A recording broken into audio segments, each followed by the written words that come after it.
അയ്യോ ഡിവൈഫൈയുടെ ആ ഒരു ഭീഷണിയൊക്കെ കേട്ട് ഞങ്ങളെല്ലാവരും പിന്നെ വീട്ടിൽ പോയി ഇരിക്കാൻ പോവാണല്ലോ.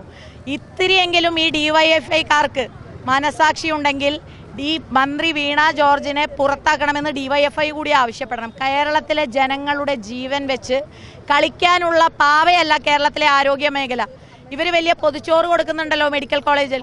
പൊതിച്ചോറിൻ്റെ ഒപ്പം ഇത്തരത്തിലുള്ള വിഷം കൊടുക്കുന്ന തരത്തിലുള്ള പെരുമാറ്റമാണോ മന്ത്രി ആരോഗ്യ മേഖലയിൽ നിന്നുണ്ടാകേണ്ടത്?